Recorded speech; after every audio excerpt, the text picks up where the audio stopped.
13,301 জন পরীক্ষার্থীর admit card বাতিল করা হয়েছে। আমি এই অ্যাডমিট কার্ড বাতিল সংক্রান্ত বিষয়ে আমার কোনো বক্তব্য নেই।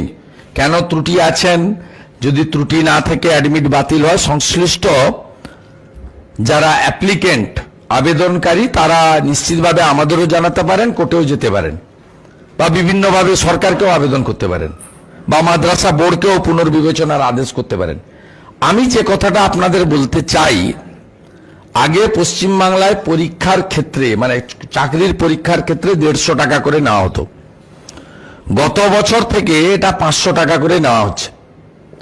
উদ্দেশ্য হচ্ছে চাকরি হোক না হোক, পরীক্ষাতে লক্ষ লক্ষ লোক বসবে এবং কোটি কোটি টাকা রোজগার হবে এবং সেই টাকা বড় বড় লয়ারদের পিছনে খরচ হবে।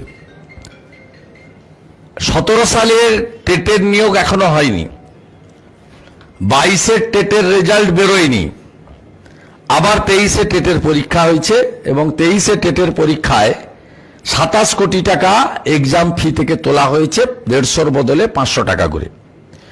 আমি আপনাদের মাধ্যমে রাজ্য সরকারের কাছে দাবি করছি, এই 13,301 গুণিতক 500, 6 লক্ষ আপনার প্রায় অনেক টাকা, 13,301 গুণিতক 500, এই যে বিপুল পরিমাণ টাকা, এই টাকা রাজ্য সরকার যাদের কাছ থেকে আপনারা নিয়েছেন, অনেক টাকা, 6 লক্ষ টাকা নয়, অনেক বেশি টাকা, এই অ্যামাউন্টটা আপনার ফেরত দেওয়ার ব্যবস্থা করা হোক। 13,301 জনকে যেহেতু অ্যাডমিট কার্ড বাতিল করেছেন, 500 টাকা করে অবিলম্বে এই গরিব দুস্থ কৃষক পরিবারের মেধাযুক্ত বেকার যুবক যুবতীদের টাকা ফেরতের ব্যবস্থা করা হোক, এই দাবিটা আপনাদের মধ্য থেকে করছি।